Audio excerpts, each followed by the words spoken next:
Hello students, this is Priyanka Bagchi from SVM Sinidih, and I'm back with the explanation of the rhyming scheme of the poem The Ant and the Cricket by Aesop. This poem is from Honeydew of class 8.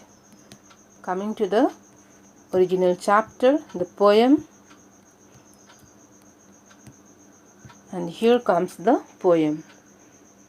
Sometimes some poems have rhyming scheme and some have not. So when the poems don't have rhyming scheme, we call it written in a free verse, unrhymed. But this poem is having a rhyming scheme. So what that rhyming scheme is, we will find that. Let me go to the line by line reading again. A silly young cricket accustomed to sing through the warm sunny months of gay summer and spring.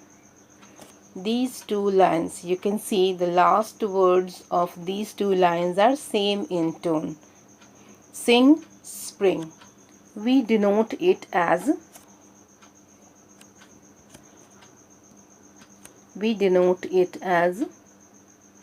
A.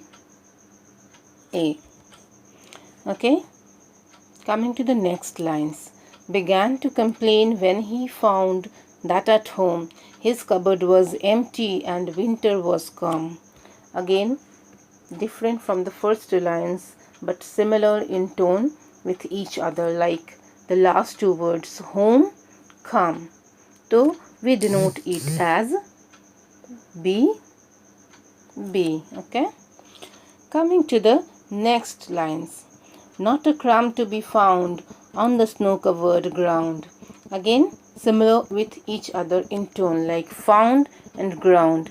Again, we are giving it C. Okay. Coming to the next lines. Not a flower could he see, not a leaf on a tree. Oh, what will become, says the cricket, of me?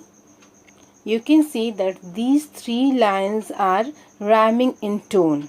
Okay, so different from the first few lines, but similar in tone with each other. So we will denote it with different letters, but we will give it same three lines. We will give the same letters, like D. Okay. The first stanza completed here, and the rhyming scheme stands as A, B, C, D.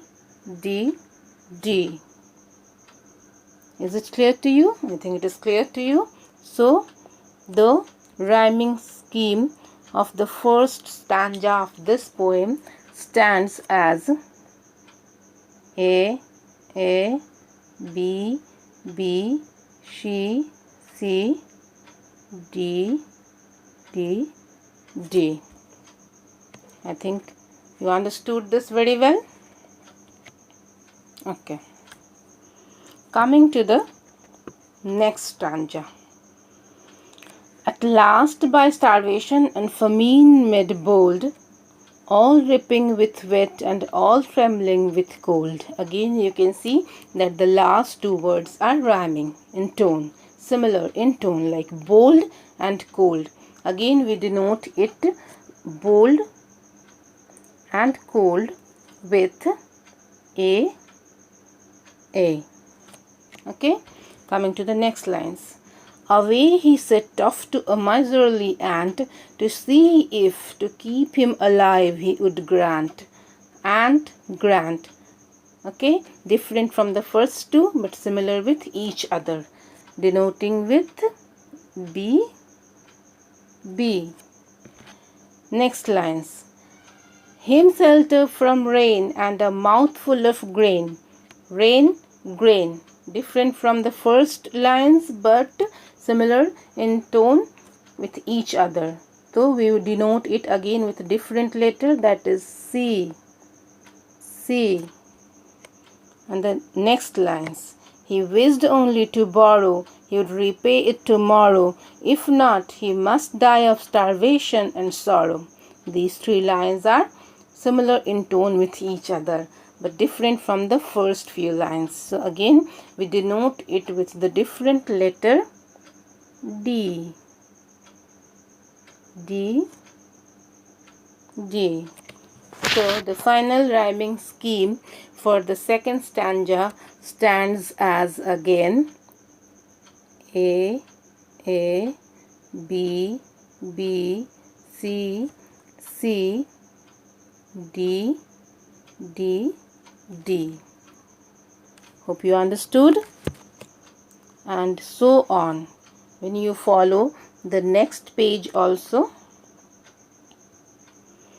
you will get the same thing, the same rhyming scheme of the next lines also, which will be a task for you. Okay, so this much for now.